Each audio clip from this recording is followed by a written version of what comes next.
नमस्कार दोस्तों, स्वागत है आपका हमारे चैनल बीटीयू क्लासेस के एक और नई वीडियो में। दोस्तों, आज की इस वीडियो में हम एमएस एक्सेल के एमसीक्यू प्रश्नोत्तरी का दूसरा सेट लेकर के आए हैं।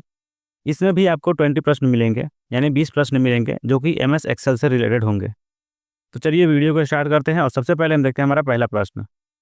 पहला प्रश्न है, एक्सेल में किसी रो को पूरी तरह से चुनने के लिए कौन सा शॉर्टकट की होता है? Option A control plus space, option B shift plus space, option C alt plus enter या option D control plus enter. इस प्रश्न का सही उत्तर होगा option A control plus space. दूसरा प्रश्न है, एक्सेल में इफ फंक्शन का उपयोग किसके लिए किया जाता है? ऑप्शन ए गणना करने के लिए, ऑप्शन बी शर्त लगाने के लिए, ऑप्शन सी टेक्स्ट बदलने के लिए या ऑप्शन डी सेल डिलीट करने के लिए। इस प्रश्न का सही उत्तर होगा ऑप्शन बी शर्त यानी कंडीशन लगाने के लिए। तीसरा प्रश्न है, एक्सेल में चार्ट इंसर्ट करने के लिए शॉर्टकट की क्या होता है? Option A alt plus F1, option B F11, option C control plus F1 या option D shift plus F11। इस प्रश्न का सही उत्तर होगा option A alt plus F1। चौथा प्रश्न है, एक्सेल में कॉन्कैटिनेट फंक्शन का उपयोग किसके लिए होता है? ऑप्शन ए संख्या जोड़ने के लिए, ऑप्शन बी टेक्स्ट जोड़ने के लिए, ऑप्शन सी कॉलम जोड़ने के लिए या ऑप्शन डी चार्ट जोड़ने के लिए। इस प्रश्न का सही उत्तर होगा ऑप्शन बी टेक्स्ट जोड़ने के लिए। पांचवा प्रश्न है, एक्सेल में फ्रीज पेन्स का उपयोग किसके लिए किया जाता है?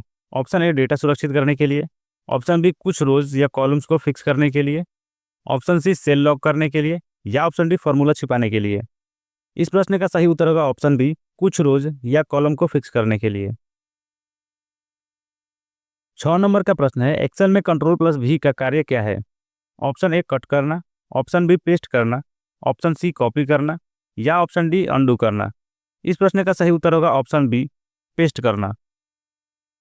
सातवां प्रश्न है, एक्सेल में मैक्स फंक्शन क्या करता है? ऑप्शन ए सबसे छोटा मान निकालता है, ऑप्शन बी सबसे बड़ा मान निकालता है, ऑप्शन सी औसत निकालता है या ऑप्शन डी गिनती करता है। इस प्रश्न का सही उत्तर होगा ऑप्शन बी सबसे बड़ा मान निकालता है। आठवां प्रश्न है, एक्सेल में मैक्स फंक्शन क्या करता है? मैक्स फंक्शन, ये प्रश्न तो 7 नंबर में था, तो यहाँ पे मीन होगा, यहाँ पे मैक्स नहीं होकर मीन होगा, ये मैक्स नहीं होगा, मीन। मैक्स यानी मैक्सिमम, मीन यानी मिनिमम, MIN, मीन। एक्सेल में मीन फंक्शन क्या करता है? ऑप्शन ए सबसे बड़ा मान निकालता है, ऑप्शन बी सबसे छोटा मान निकालता है, ऑप्शन सी औसत निकालता है या ऑप्शन डी जोड़ करता है। तो जैसे एक्सेल में मैक्स फंक्शन जो होता है वो बड़ा मान निकालता है, उसी प्रकार से मीन फंक्शन सबसे छोटा मान निकालता है। तो इसका आंसर हो जाएगा ऑप्शन बी सबसे छोटा मान निकालता है। 9 नंबर का प्रश्न है, एक्सेल में सेल में अगली लाइन पर जाने के लिए कौन सा शॉर्टकट की है? Option A alt plus enter, option B control plus enter, option C shift plus enter या ऑप्शन डी टैब। इस प्रश्न का सही उत्तर होगा option A alt plus enter. 10 number का प्रश्न है, एक्सेल में डेटा फिल्टर का उपयोग किसके लिए किया जाता है? ऑप्शन ए डेटा डिलीट करने के लिए, ऑप्शन बी केवल आवश्यक डेटा दिखाने के लिए, ऑप्शन सी सेल का रंग बदलने के लिए या ऑप्शन डी फॉर्मूला छुपाने के लिए। इस प्रश्न का सही उत्तर होगा ऑप्शन बी केवल आवश्यक डेटा को दिखाने के लिए। अगला प्रश्न है, एक्सेल में काउंट इफ फंक्शन का उपयोग क्या है?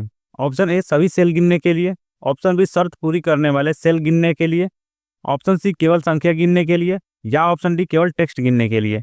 इस प्रश्न का सही उत्तर होगा ऑप्शन बी शर्त पूरी करने वाले सेल गिनने के लिए। अगला प्रश्न है, एक्सेल में किसी वर्कबुक को सेव करने के लिए शॉर्टकट की क्या होता है? Option A control plus S, option B control plus C, option C control plus V या option D control plus X. इस प्रश्न का सही उत्तर होगा option A control plus S. अगला प्रश्न है, एक्सेल में कौन सा चार्ट प्रतिशत यानी परसेंटेज दिखाने के लिए बेहतर है? Option A line chart, option B pie chart, option C bar chart या ऑप्शन डी कॉलम चार्ट। इस प्रश्न का सही उत्तर होगा option B pie chart. 14 number का प्रश्न है, एक्सेल में कंट्रोल प्लस जेड का क्या कार्य है? ऑप्शन ए रीडू करना, ऑप्शन बी अंडू करना, ऑप्शन सी सेव करना या ऑप्शन डी पेस्ट करना। इस प्रश्न का सही उत्तर होगा ऑप्शन बी अंडू करना। 15 नंबर का प्रश्न है, एक्सेल में एवरेज फंक्शन का उपयोग किसके लिए किया जाता है? ऑप्शन ए जोड़ कर निकालने के लिए, ऑप्शन बी औसत निकालने के लिए, ऑप्शन सी सबसे बड़ा मान निकालने के लिए या ऑप्शन डी सबसे छोटा मान निकालने के लिए। इस प्रश्न का सही उत्तर होगा ऑप्शन बी औसत निकालने के लिए। 16 नंबर का प्रश्न है, एक्सेल में वी लुकअप का उपयोग किसके लिए किया जाता है? ऑप्शन ए वर्टिकल डेटा खोजने के लिए, ऑप्शन बी हॉरिजॉन्टल डेटा खोजने के लिए, ऑप्शन सी जोड़ करने के लिए या ऑप्शन डी औसत निकालने के लिए। इस प्रश्न का सही उत्तर होगा ऑप्शन ए वर्टिकल डेटा खोजने के लिए। 17 नंबर का प्रश्न है, एक्सेल में एच लुकअप का उपयोग किसके लिए किया जाता है? ऑप्शन ए वर्टिकल डेटा खोजने के लिए, ऑप्शन बी हॉरिजॉन्टल डेटा खोजने के लिए, ऑप्शन सी गिनती करने के लिए या ऑप्शन डी डेटा सॉर्ट करने के लिए। इस प्रश्न का सही उत्तर होगा ऑप्शन बी हॉरिजॉन्टल डेटा खोजने के लिए। 18 नंबर का प्रश्न है, एक्सेल में कंट्रोल प्लस एफ का क्या कार्य है? ऑप्शन ए रिप्लेस करना, ऑप्शन बी फाइंड यानी खोजना, ऑप्शन सी फॉर्मेट करना या ऑप्शन डी फ्रीज करना। इस प्रश्न का सही उत्तर होगा ऑप्शन बी फाइंड करना। 19 नंबर का प्रश्न है, एक्सेल में ऑटो सम का शॉर्टकट की क्या होता है? Option A control plus equal, option B control plus alt plus equal, option C shift plus equal या option D alt plus enter. इस प्रश्न का सही उत्तर होगा option A alt plus equal. 20वां और आखिरी प्रश्न है, एक्सेल में डिफॉल्ट अलाइनमेंट टेक्स्ट और नंबर क्या होता है?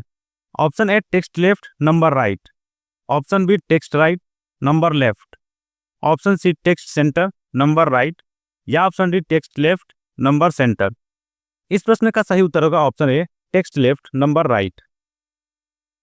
यानी कि जब हम एक्सेल शीट में काम करते हैं तो डिफ़ॉल्ट जो सेटिंग होता है उसका, जब आप टेक्स्ट लिखेंगे तो वो आपको लेफ्ट साइड में अलाइनमेंट दिखेगा और जब नंबर लिखेंगे तो उसका अलाइनमेंट आपको राइट साइड पे दिखता है। आई होप आपको वीडियो अच्छा लगा होगा। यदि वीडियो अच्छा लगा तो प्लीज़ वीडियो को लाइक करें, शेयर करें और चैनल को सब्सक्राइब जरूर कर लें ताकि नई वीडियो का नोटिफिकेशन आपको मिलती रहे।